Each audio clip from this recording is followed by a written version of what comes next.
Number 1 नया हफ्ता और लकीली इस हफ्ते थोड़ा सा मोमेंटम मार्केट में लौटता हुआ। ध्यान रखिएगा ये मंथली एक्सपायरी वाला हफ्ता है। गुरुवार को इस सीरीज़ की एक्सपायरी हम होते देखेंगे और मार्केट में पिछले हफ्ते की धुलाई के बाद या फिर करेक्शन के बाद आज एक पुल बैक देखने को मिला है। तो 22,275 के आसपास निफ्टी 126 पॉइंट ऊपर। निफ्टी बैंक पर नजर डालें तो 227 अंकों का इजाफा है डिस्पाइट द फैक्ट कि एचडीएफसी बैंक में हम देख रहे हैं मुनाफा वसूली और मिड कैप इंडेक्स में भी पार्टिसिपेशन तेजी की तरफ ही बन रहा है। 350 पॉइंट ऊपर वो इंडेक्स। ओवरऑल रिटर्न्स की सिचुएशन आपके लिए लेकर आएंगे, यानी कि एडवांस डिक्लाइन रेशियो क्या है। तो तेजी वाले ट्रेड साफ तौर से बनते दिखाई दे रहे हैं। अब कहाँ से तेजी सबसे ज़्यादा जोर दिखा रही है वो आपको कंट्रीब्यूटर्स में नजर आएगा। आज हम देख रहे हैं आईसीआईसीआई बैंक और एक्सिस में सबसे ज़्यादा तेज़ी। आज शाम को रिलायंस के नतीजे आएंगे, उससे पहले वहाँ पर खरीदारी और एलएनटी भी है तेज़ी की तरफ। एचडीएफसी बैंक नंबर्स पर आज कुछ करेक्ट कर रहा है, फिर एनटीपीसी, आईटीसी, जेएसडब्ल्यू स्टील ये दूसरे स्टॉक्स हैं जहां पर रुक रुक कर मुनाफा वसूली हो रही है। ये है अब तक का मार्केट का हाल। अब ऐसे में हमारे जानकार जो हमारा साथ देने वाले हैं इस हफ्ते, उनसे बातचीत करते हैं। 3 नए खिलाड़ी जो हमारे साथ हैं। एक तो पहले संकल्प चतुर्वेदी, फिर 5paisa.com के रुचित जैन और प्रूडेंट ब्रोकिंग के प्रदीप होचंदानी। आप तीनों का ही स्वागत है। रुचित, कैसे पढ़ रहे हैं इस मार्केट को? एक पुल बैक है लेकिन ये एक्सपायरी तक 22,000 के ऊपर एंड मोस्ट इम्पॉर्टेंटली 22,200 के ऊपर टिके रहने के कितने चांसेस दिख रहे हैं? वेरी गुड मॉर्निंग हर्षदा जी। हर्षदा जी, पिछले हफ्ते का अगर डेटा देखें तो डेटा तो कुछ इतना ज्यादा पॉजिटिव नहीं है, क्योंकि एफआईज ने लगातार शॉर्ट फॉर्मेशंस की है। जहां पे उनका लॉन्ग शॉर्ट रेशियो लगभग 1-1.5 हफ्ते पहले 57% के आसपास था, लास्ट वीकेंड तक वो सिर्फ 35% तक आके रह गया। लेकिन दूसरी ओर अगर हम देखें तो 1000 पॉइंट का करेक्शन हमने 6 ट्रेडिंग सेशंस में पिछले हफ्ते में देखा था, जहां पे 22,750 से लेके 21,750 तक का करेक्शन बिना कोई मीनिंगफुल पुलबैक मूव के आया था। तो मोमेंटम रीडिंग्स ओवरसोल्ड थे, इसी के कारण हमने फ्राइडे से पुल बैक मूव शुरू की है। लेकिन यहाँ पे जब तक डेटा पॉजिटिव नहीं आता तब तक ब्रॉडर अपट्रेंड के रिजम्पशन हम इसको ये अपमूव को नहीं मान रहे। 61.8% रिट्रेसमेंट 22,400 के आसपास आ रही है रिसेंट 1000 पॉइंट के करेक्शन का। सो हमें लग रहा है कि ये 22,400 तक ये पुल बैक मूव एक्सटेंड होगा। तो फिलहाल तो अगर आप डे ट्रेडर या एकदम शॉर्ट टर्म ट्रेडर है जो 1 से 2 दिन के ट्रेडिंग कर रहे हैं, तो ये पुल बैक मूव को ट्रेड करे पॉजिटिव बाय से। और 22,400 आइडियली अच्छे लेवल्स रहेंगे कि जहां पे लॉन्ग पोजीशंस पे मुनाफा वसूली करने के लिए भी देख सकते हैं। संकल्प, आपकी रणनीति क्या रहेगी इस हफ्ते के लिए? गुड मॉर्निंग हर्षदा जी। आज एचडीएफसी बैंक की जो मॉर्निंग में प्रॉफिट बुकिंग हुई उसके बाद अब दोनों इंडेक्सेस स्टेबलाइज हैं, निफ्टी स्ट्रॉन्गर है। निफ्टी में I am expecting a good rally above 22,293, spot की बात कर रहा हूँ। बैंक निफ्टी में थोड़ा सा लेवल ऊपर है, तो इसको देखने के बाद निफ्टी में जो मेरे पास नेक्स्ट रेजिस्टेंस आ रही है वो 22,335, 22,400 and so on and so fourth. Okay, तो तेजी की तरफ ही आप रहेंगे, राइट? जी। प्रदीप, आपकी अप्रोच? Good morning everyone. मेरे हिसाब से 22,350 एक रेजिस्टेंस है, जिसके ऊपर सस्टेन कराए तो फिर निफ्टी में 22,560 तक की अपो एक्सटेंड हो सकती है। मीनवाइल 22,000 के स्टॉप लॉस से लॉन्ग होल्ड करेंगे।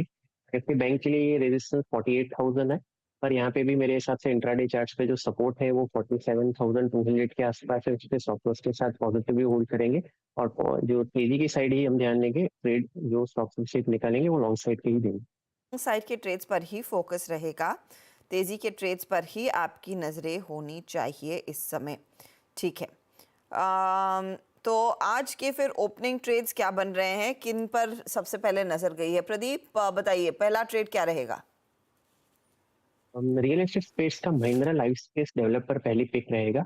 शुरुआती कारोबार में इसने डेली जो इंट्राडे चार्ट से वहां पे एक डिसेंडिंग ट्रायंगल फॉर्मेशन का ब्रेकआउट कंफर्म किया है। 652 653 के करंट रेट पे इसको बाय करेंगे। 627 का स्टॉप लॉस रहेगा और 710 के टारगेट रहेंगे। 710 710 का टारगेट तेजी का ट्रेड महिंद्रा लाइफ में, और साथ ही साथ 627 आपके लिए स्टॉप लॉस के तौर पर काम करेगा। ये ओपनिंग ट्रेड है। संकल्प, आपका ओपनिंग ट्रेड? जी मैम, सिंस मेरी निफ्टी में एक बुलिश अप्रोच है, उसको मैं एलएनटी के साथ एक लॉन्ग में जाकर के पेयर करना चाहता हूँ। We can go long at CMP और इसका स्टॉप लॉस रहेगा 3558। एंड टारगेट रहेगा 3691। 691 के लिए LNT, और LNT इनफैक्ट आज तेजी की तरफ बैठा जरूर है 71 रुपए के गेंस के साथ। तो 3691 का टारगेट और 3558 का स्टॉप लॉस, ये संकल्प का पहला ट्रेड है। रुचित, आपका ओपनिंग ट्रेड क्या होगा? जी, पहला ट्रेड मेरा रेमंड में खरीदारी की सलाह रहेगी। करंटली 2037 के आसपास ट्रेड कर रहा है। फ्राइडे को ये सेशन, ये स्टॉक ने काफी लंबे समय के कंसोलिडेशन का ब्रेकआउट का काफी अच्छे वॉल्यूम्स के साथ में दिया है। सो हमें लग रहा है कि एक अच्छा फॉलोअप मूव हम ये हफ्ते रेमंड में देख सकते हैं। तो करंट लेवल्स पे रेमंड में 1930 के स्टॉप लॉस के साथ खरीदारी करने की सलाह है, 2240 के अराउंड के टारगेट्स के लिए। 2240 तक के लेवल्स देखने को मिल सकते हैं रेमंड। तो क्लियरली रियल एस्टेट पर थोड़ा सा फोकस है। एक तो रेमंड आया और साथ ही महिंद्रा लाइफ जो प्रदीप ने जोड़ा है। रुचित, लगे हाथ दूसरा ट्रेड भी देंगे? जी, अर्षदा जी, दूसरा ट्रेड कार्बोरंडम यूनिवर्सल में खरीदारी की सलाह है। सो यहाँ पे भी एक अच्छे ब्रेकआउट के बाद एक पुलबैक मूव हमने रिसेंटली स्टॉक में देखा है। प्राइस अप मूव में जैसे वॉल्यूम्स हम पिछले एक महीने में देख रहे हैं, वैसे करेक्शन पे इतने खास वॉल्यूम्स के साथ कोई सेल ऑफ नहीं था। तो 1283 के आसपास अभी ट्रेड कर रहा है, तो यहाँ पे 1240 के स्टॉप लॉस रख के बाइंग की सलाह रहेगी 1360 के टारगेट्स के लिए। 1360 के टारगेट के लिए तेजी वाला ट्रेड आप कह रहे हैं लेकर चलेंगे। स्टॉक आप इस समय मोमेंटम में है, खरीदारी दिख रही है। 1240 का स्टॉप लॉस लगाइएगा और तेजी में उतरे। 1360 टारगेट है। प्रदीप, आपका दूसरा ट्रेड? दूसरा ट्रेड रहेगा होटल स्पेस का शैले होटल। शैले होटल में 34 DMA का सपोर्ट फ्राइडे को लिया था इसने, और वहां से एक स्टीप बाउंस बैक देखा गया था, और साथ ही इसने अर्ली चार्ट्स पे एक ब्रेकआउट भी फ्राइडे को कंफर्म किया था। तो आने वाले कुछ दिनों में ये आउट परफॉर्मेंस कंटिन्यू कर सकता है। 883 के करंट रेट पे इसको एंटर करेंगे। 848 का स्टॉप लॉस रहेगा, 960 के टारगेट रहेंगे। 960 के लिए शैले होटल्स में एक बाई साइड का ट्रेड इस समय आ रहा है। आप तेजी करके चलें, ये फिलहाल आपके लिए एक पर्सपेक्टिव इस समय प्रदीप दे रहे हैं, और 848 स्टॉप लॉस के तौर पर काम करेगा। यहाँ पर भी हल्की हल्की थोड़ी सी तेजी बनी है। अब संकल्प, आपकी बारी। LNT के साथ दूसरा ट्रेड? मैं रेमंड में लॉन्ग जाना चाहूंगा। सुबह गैप अप के नहीं, बाद रेमंड अभी अभी रुचित ने दिया, तो इसके बदले में आपको कोई और देना पड़ेगा। I am sorry.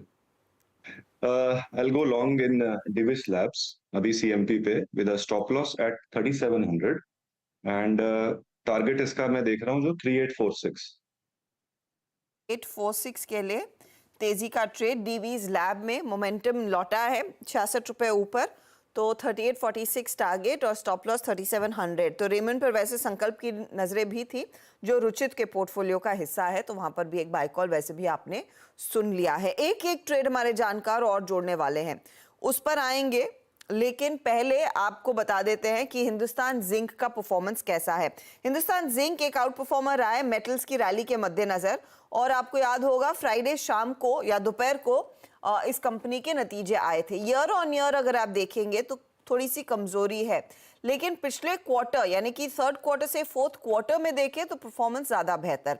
अब चौथी तिमाही में कंपनी ने 273 किलो टन की रिकॉर्ड रिफाइंड मेटल उत्पादन किया है। सिल्वर का उत्पादन 4% बढ़ा है। अब Q4 का परफॉर्मेंस कैसा रहा और FY25 का आउटलुक कैसा रहेगा, कंसिडरिंग अक्रॉस द बोर्ड हमने देखा है मेटल्स की कीमतों में फिर इजाफा बनता दिखाई दिया है। ये समझ लेते हैं। हमारे साथ कंपनी के CEO अरुण मिश्रा जी जुड़ रहे हैं। मिश्रा जी, स्वागत है आपका। Q4 एनुअली हम देख रहे थे अच्छा खासा इजाफा, क्वार्टरली अच्छा इजाफा है, एनुअली नंबर्स थोड़े से फ्लैटिश ही हैं। रियलाइजेशन अगर आप मुझे बता सके Q4 में पिछली तिमाही से इस तिमाही में कितना इंप्रूवमेंट देखने को मिला है? करेक्ट। तो ओवरऑल परफॉर्मेंस तो अच्छा रहा है हमारे हिसाब से। हमारे सीक्वेंशियल परफॉर्मेंस अच्छा है, लेकिन compare to last year performance में थोड़ा सा कमी है, बिकॉज LME जो है वो काफी कम हुआ है। अगर हम बात करें हमारे परफॉर्मेंस का, तो बेस्ट एवर क्वार्टरली सबसे अच्छा मेटल प्रोडक्शन हुआ है 273 के इस क्वार्टर में 273,000 टन, जो कि पिछला क्वार्टर से करीब 6% ज्यादा है। अगर हम 273,000 टन जो प्रोडक्शन हुआ है पिछला साल का सेम तिमाही का बात करें तो उससे 1% ज्यादा हुआ है। MIC का प्रोडक्शन जो मेटल इन कंसेंट्रेट है वो 11% ज्यादा हुआ है कंपेयर टू लास्ट क्वार्टर, लेकिन अगर लास्ट ईयर से कंपेयर करें तो लगभग सेम है। सिल्वर प्रोडक्शन अगर लास्ट ईयर से कंपेयर करें तो करीब 4% ज्यादा है 189 टन में। हमारे एबिटा जो है इस क्वार्टर का 2038 करोड़ और लास्ट ईयर से 21% कम है। साल भर का एबिटा है 7000 करीब नेट पैट है करीब 8000 करोड़ 7759 करोड़, वो 26% डाउन है compare to last year. Okay लेकिन FY25 के लिए कंसिडरिंग प्राइसेस में रिसेंटली एक अच्छा खासा सर्ज देखने को मिला है। FY25 का प्राइस आउटलुक क्या इंडिकेशन आप दे पाएंगे जिंक के लिए और इम्पोर्टेंटली चांदी के लिए भी? नहीं देखो, हमको देखना है ओवरऑल एबिटा ओवरऑल पैट के लिए। ओवरऑल एबिटा अगर हम देखते हैं तो उसमें कंट्रीब्यूशन जिंक का भी है, सिल्वर का भी है। तो जिंक का जो प्राइस है वो भी बढ़ रहा है, अभी 2400 से बढ़कर के करीब $2850 पर टन में आ चुका है। मुझे उम्मीद है कि अगस्त सितंबर तक $3000 पार कर सकता है। तो अगर हमको जिंक ज्यादा प्रोडक्शन करना है, थोड़ा बहुत सिल्वर कम करना है और वो जिंक और सिल्वर का रेशियो मिलाकर के मेरा एबिटा सबसे ज्यादा होता है, तो मेरा फर्स्ट प्रेफरेंस वही रहेगा कि हम ज्यादातर जिंक बनाए और सिल्वर मॉडरेट बनाए, जो फिर भी लास्ट ईयर का लगभग सेम। इस साल 746 टन हमने बनाया था, अगला साल भी हो सकता है हम 750 टन बनाएंगे, लेकिन हम इस साल 1 मिलियन टन मेटल बनाए थे, अगला साल हम 1.1 मिलियन टन मेटल बनाएंगे। तो ये 0.1 मिलियन टन मेटल जो अधिक बनेगा और जो सिल्वर लगभग सेम बनेगा, दोनों मिलाकर के अगर ज्यादा एबिटा मिलता है तो हम वही करेंगे।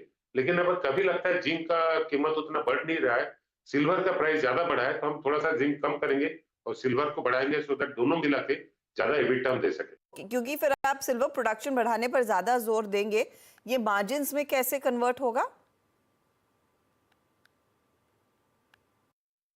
सिल्वर के लिए तो बिल्कुल अच्छा रहेगा, क्योंकि काफी सारे कंपनी जो पहले सिल्वर ज्यादा प्रोड्यूस करते थे उनका प्रोडक्शन 5% से लेके 15% तक घट गया है। आपने देखे होंगे कि हिंदुस्तान जिंक जो कि पहले 5 नंबर में हुआ करता था सिल्वर प्रोडक्शन में, वो अभी 3 नंबर में पहुंच चुका है, क्योंकि बाकी काफी सारे कंपनी का सिल्वर प्रोडक्शन में कमी आई है। तो वर्ल्ड ओवर लेकिन सिल्वर का डिमांड बढ़ रहा है, क्योंकि इंडस्ट्रियल यूज बढ़ रहा है, चाहे सोलर पैनल मैन्युफैक्चरिंग बढ़ रहा है, मोबाइल फोन मैन्युफैक्चरिंग बढ़ रहा है, तो ओवरऑल इंडस्ट्रियल यूज बढ़ रहा है और उस हिसाब से सिल्वर प्रोडक्शन नहीं हो रहा है, तो प्राइस भी इसका बढ़ेगा। तो मुझे उम्मीद है अभी जो करीब $28-29 पर 30 ग्राम का या तो ट्राई आउंस बोलिए उसका है, तो आगे बढ़कर के श्योर $32 तक पहुंचेगा। आप कुछ कैपेक्स पर भी पैसा खर्च करने वाले हैं, लगभग $325 मिलियन। उसका कुछ डिटेल दे पाएंगे हमें? ये तो इसमें हमारा फर्टिलाइजर प्लांट का है, इसमें हमारा रोस्टर का है, करीब $80 मिलियन हम लोग खर्चा करेंगे। अपना बहुत तरह का very short payback debottlenecking work है, जो हमारे प्रोडक्शन कैपेसिटी को आगे बढ़ाते ले जाएगा। हम चाह रहे हैं जो हमारा 1.1 मिलियन टन हम कोशिश कर रहे हैं, उसको भी आगे ले जा करके 2 मिलियन टन तक पहुंचा पाएगा। उसमें करीब हाई पेबैक कैपेक्स प्रोजेक्ट्स भी हम लोग करेंगे, जिसमें करीब $80 मिलियन खर्चा होगा। बाकी राफली 160 मिलियन डॉलर जाएगा हमारे फर्टिलाइजर और रोस्टर प्रोजेक्ट पे, और बाकी कुछ हमारे जो ग्रोथ प्रोजेक्ट्स है उसको हम लोग नया उसमें करेंगे हम लोग। बहुत बहुत शुक्रिया sir and good luck to you. अब देखते हैं यहाँ से कितनी और आसमान छूते हैं प्राइसेस मेटल्स के, खासतौर से जिंक और चांदी, और जहां पर आपका फोकस वैसे भी चांदी के प्रोडक्शन बढ़ाने को लेकर है। आज स्टॉक करीब 3-3.25% ऊपर कर रहा है कारोबार। चलिए एक काम करते हैं, लेंगे एक ब्रेक के बाद हमारे जानकार एक ट्रेड और जोड़ने वाले हैं, उस पर नजरें रहेंगी। लेकिन आप ध्यान रखिएगा, हम एक कमोडिटी कंपनी की बात कर रहे थे, और अगर आप इन कमोडिटी स्टॉक्स में एकदम एक्सपर्ट ट्रेडर बनना चाहते हैं तो आपको यह भी समझना होगा कि कमोडिटी बाजार कैसे काम करता है। आजकल यहाँ पर अच्छा खासा मोमेंटम तो है ही, तो अगर आपको समझना है कि क्या वो क्यूज हैं जो आपके फेवर में जा सकती हैं, क्या वो क्यूज हैं जो आपके अगेंस्ट जाएंगे, तो ये सब आपको कमोडिटी ट्रेडिंग के गुर हमारा यही एक्सक्लूसिव वेबिनार समझाने वाला है कमोडिटी गुरुकुल में। 18 मई तारीख है, शनिवार का दिन है। आप रजिस्टर ज़रूर करें, और फटाफट से रजिस्टर करेंगे तो आपको जगह मिलेगी और हमारा एक्सपर्ट पैनल बताएगा कि कैसे आप कमोडिटी के भी गुरु बन सकते हैं, महारत हासिल कर सकते हैं। तो वहां पर आप जाकर इस ब्रेक में रजिस्टर कीजिए। लौटेंगे एक एक ट्रेड और लेंगे।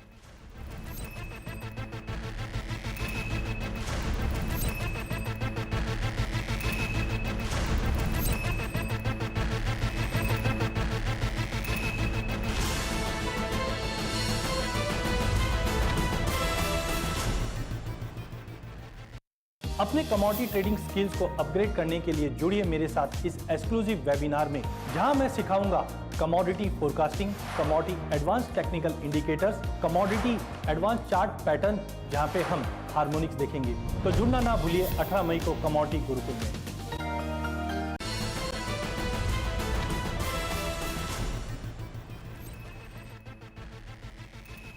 मार्केट में मोमेंटम जोर पकड़ रहा है। अब करीब 300 की तरफ बढ़ता हुआ 22,300 के तरफ अग्रेसिवली बढ़ रहा है। एक बार फिर इंडेक्स याद रखिएगा, सुबह में 22,337 तक का हाई हमने छुआ है। 22,280 के लेवल्स अब आपको स्क्रीन पर दिख रहे हैं।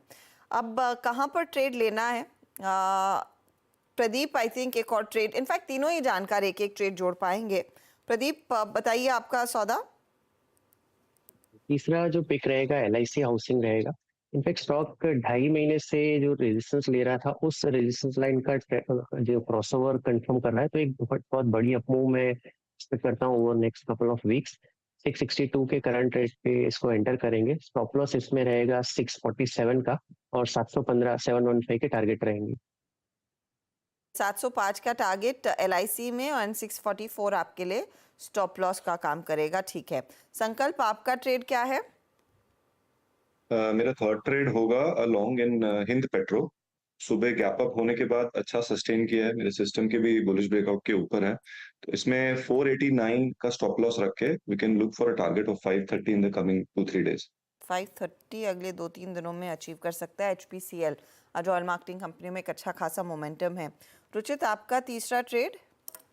मैं तीसरा ट्रेड गुजरात फ्लोरोकेम में खरीदारी की सलाह रहेगी, जो करंटली 3730 के आसपास ट्रेड कर रहा है। तो लास्ट 3 ट्रेडिंग सेशन से स्टॉक एक स्लो एंड ग्रेजुअल अपमूव अच्छे वॉल्यूम्स के साथ दिखा रहा है और वीकली चार्ट्स पे RSI ने एक पॉजिटिव क्रॉस दिया है। सो यहाँ पे हम एक्सपेक्ट करेंगे अच्छा मोमेंटम नियर टर्म में रह सकता है। 3620 के स्टॉप लॉस से बाइंग करें 3950 के टारगेट्स के लिए। 50 का target Gujarat fluoro by side का ट्रेड, यह है आपके लिए 3 स्टॉक्स जो हमारे जानकारों ने अभी किए हैं शॉर्टलिस्ट। तो एक एक करके सबका पोर्टफोलियो देख लेते हैं। मिक्स है दिग्गज और मिड कैप ट्रेड्स का। प्रदीप ने महिंद्रा लाइफ स्पेस दिया 710 target, 627 stop loss. Chalet Hotels 960 target, 848 stop loss. LIC housing पर अब फोकस किया, 715 का टारगेट, 645 स्टॉप लॉस। अब रिटर्न्स की सिचुएशन, कौन सा ट्रेड इनके फेवर में सबसे ज़्यादा जा रहा है? तो वो है महिंद्रा लाइफ स्पेस, 0.31% का रिटर्न उधर। LIC भी 0.24% जोड़कर दे रहा है। रुचित के पोर्टफोलियो में रेमंड आया बाय साइड की तरफ, 2240 टारगेट, 1930 स्टॉप लॉस है। फिर कार्बोरंडम यूनिवर्सल 1360 का टारगेट और स्टॉप लॉस इन्होंने 1240 पर रखा है। गुजरात फ्लोरो अभी जोड़ा, 3950 का टारगेट और 3620 के आसपास का स्टॉप लॉस है इनका। रिटर्न्स के लिहाज से रेमंड सबसे ज़्यादा गेंस दिखा रहा है 1.1% के, और फिर गुजरात फ्लोरो 0.22% जोड़ता हुआ। संकल्प ने 3 दिग्गज जोड़े हैं। वैसे इनको पसंद रेमंड भी था, लेकिन वो पहले रुचित ने ले लिया। LNT जोड़ा, 3691 का target, 3558 stop loss. DV's lab फिर 3846 के लिए बाई ट्रेड है, 3700 का स्टॉप लॉस। और HPCL अभी ऐड किया है, 530 का टारगेट और 489 का स्टॉप लॉस। तीनों दिग्गज हैं और HPCL इनको 0.25% तक के रिटर्न्स इस समय जोड़कर दे रहा है। यह है आपके लिए ताज़ा अपडेट। अब ओवरऑल रिटर्न्स की सिचुएशन कैसी है? तो रुचित लीड कर रहे हैं 1.5% की कमाई के साथ। प्रदीप आधे % के रिटर्न्स पर है। संकल्प हल्का सा नेगेटिव, लेकिन वो कभी भी बदल सकता है मार्केट के मूड माहौल को देखकर। तो good luck gentleman and all the best इस पूरे हफ्ते के लिए। जब भी ट्रेड आपको दिखे और जो भी बदलाव करना चाहे हमें जानकारी दीजिए। ऑफ कोर्स 1 बजे में हम टीवी पर एक अपडेट लेकर आएंगे और बाकी अपडेट सोशल मीडिया पर भी करेंगे। Carrie, good luck to all 3 of you. Nifty इस बीच 126.2 पर, मिड कैप में भी जोर कायम, 4:1 के एडवांस डिक्लाइन रेशियो पर। अब हम आपसे लेंगे इजाजत, लेकिन आगे पूरा फोकस रहेगा कमोडिटी मार्केट के एक्शन पर।